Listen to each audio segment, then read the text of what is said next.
नमस्कार मेरे प्यारे प्यारे कथा श्रोताओं, मेरा नाम है नमित अग्रवाल और स्वागत है आपका मेरे चैनल कथावाचक में। पिछले एपिसोड में हमने पढ़ा था कि राम जी जो है वन को प्रस्थान कर गए हैं और उन्हें निषाद राज गुहू मिले हैं जो उनकी सेवा में कार्यरत हैं।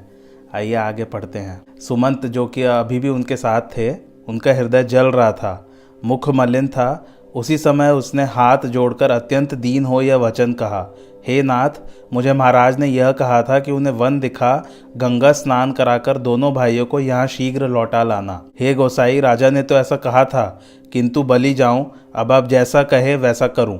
ऐसी विनती करके सुमंत श्री रामचंद्र जी के पैरों पर गिर पड़े और बालक की भांति रोने लगे। सुमंत को उठाकर श्री रामचंद्र जी बोले, हे तात, तुम धर्म के मार्ग का शोधन कर चुके हो। वेद शास्त्र और पुराणों में सत्य के समान दूसरा धर्म नहीं है। मैंने उसी धर्म को सुलभ करके पाया है। इसको त्याग देने से तीनों लोकों में अपयश छा जाएगा। हे तात, मैं तुमसे क्या कहूँ। आप पिता के पास पहुंच उनका चरण पकड़कर करोड़ों प्रकार से मेरी ओर से हाथ जोड़कर विनती करना कि हे तात, मेरे लिए आप किसी बात की चिंता ना करें। आप मेरे पिता समान हैं, अतएव मैं हाथ जोड़कर विनती करता हूं कि आप वही कर्तव्य करें जिससे पिताजी हमारी चिंता से दुखी न हों। उसी समय लक्ष्मण जी ने कुछ कड़वी बातें कही तो श्री रामचंद्र जी ने बहुत अनुचित जानकर उनको मना कर दिया और अपनी सौगंध देकर कहा, हे तात, आप लक्ष्मण का लड़कपन पिताजी से मत कहना। सुमंत राजा दशरथ का संदेश कहने लगे कि सीता अत्यंत सुकुमारी है, वन का दुख नहीं सह सकेंगी। पिता का संदेश सुन श्री रामचंद्र जी सीता जी को फिर से समझाने लगे। यह सुनकर सीता जी बोली, हे प्राणपति स्नेही, सुनिए, मैंने अपने पिता के वैभव विलास को देखा है। विदेश के सभी राजा उनके मस्तक झुकाते हैं। पिता का ग्रह सुख का निधान है, किंतु पति विहीन होकर मेरे मन को वह भूलकर भी अच्छा नहीं लगता है। महाराज दशरथ जी मेरे ससुर हैं, जिनका 14 भुवनों पर प्रभाव है। इंद्र भी जिनका आगे आकर स्वागत करते हैं और अपने आधे सिंहासन पर बिठाते हैं, किंतु उन रघुपति के चरण कमलों के स्पर्श के बिना मुझको कोई स्वप्न में भी अच्छा नहीं लगता।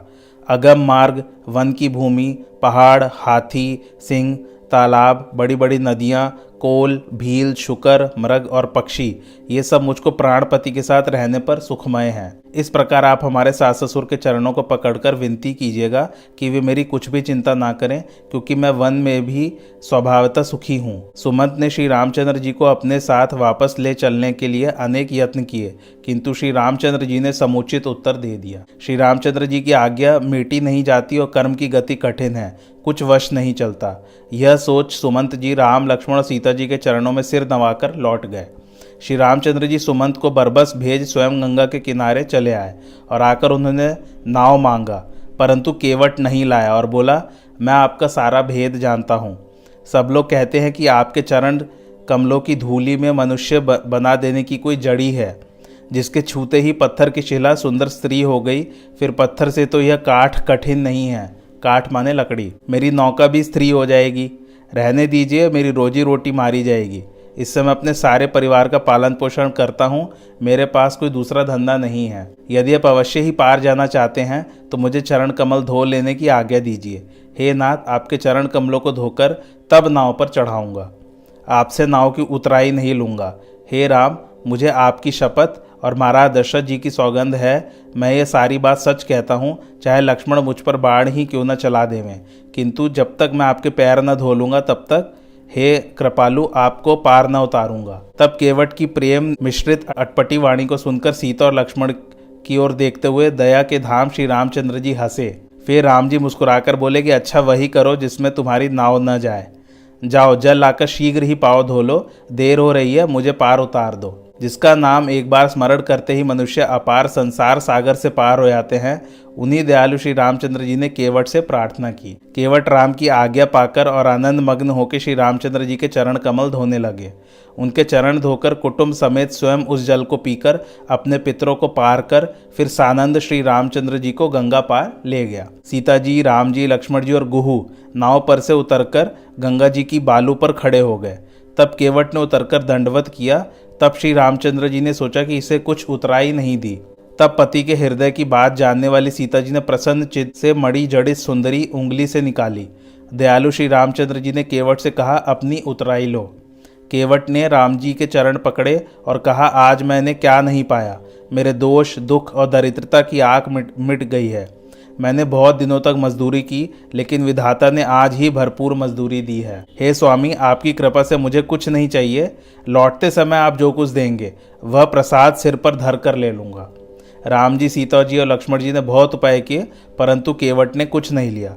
तब दया सागर राम जी ने उसे विमल भक्ति का वरदान देकर विदा किया। सीता जी ने गंगा जी से हाथ जोड़कर कहा, हे माता, मेरा मनोरथ पूर्ण कीजिएगा, जिससे मैं पति और देवर के साथ सकुशल लौटकर आपकी पूजा करूं। प्रेम से भरी हुई सीता जी की प्रार्थना सुन पवित्र जल से यह सुंदर शब्द निकला, हे राम जी की प्रिय सीता जी, सुनो, तुम्हारा प्रभाव संसार में किसे नहीं मालूम है। तुम्हें सब सिद्धियां हाथ जोड़कर सेवा करती हैं। आपने हमसे जो बड़ी प्रार्थना की है, यह मेरे ऊपर कृपा करके मुझे बढ़ाई दी है।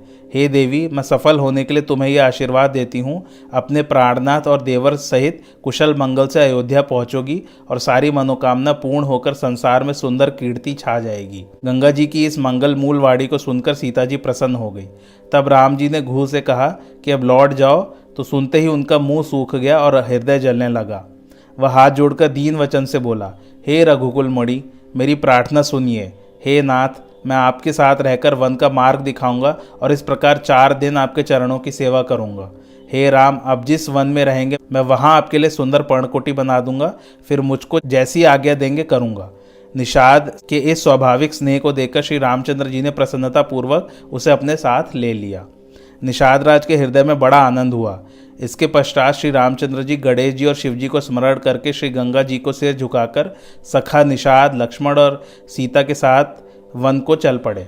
उस दिन वृक्ष के नीचे सबका वास हुआ।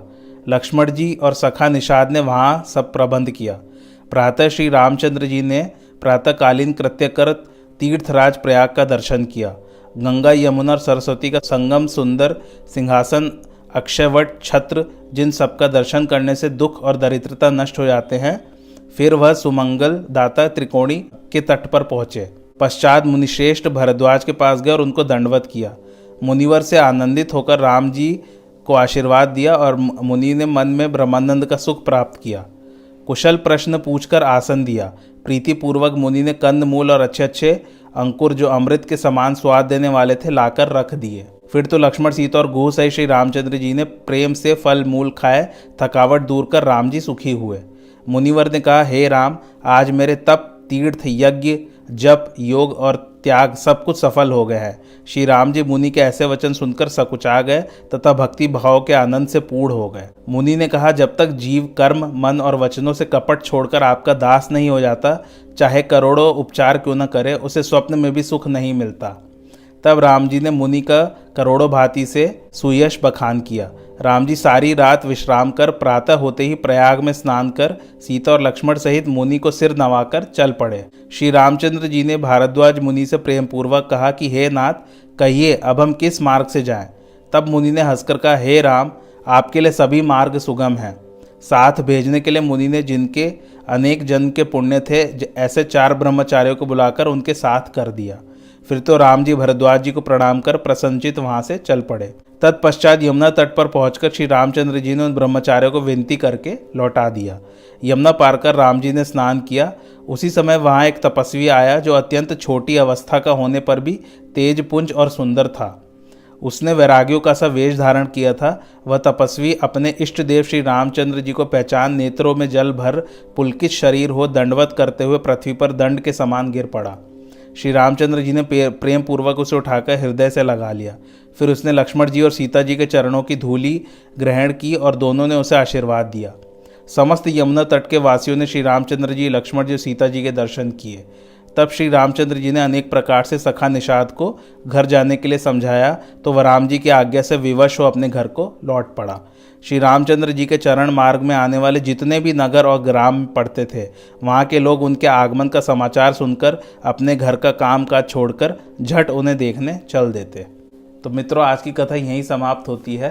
कैसी लगी आपको मेरी कथा मुझे कमेंट करके ज़रूर बताइए, और मेरे चैनल कथावाचक को लाइक, शेयर और सब्सक्राइब ज़रूर कीजिए। Thanks for watching. धन्यवाद।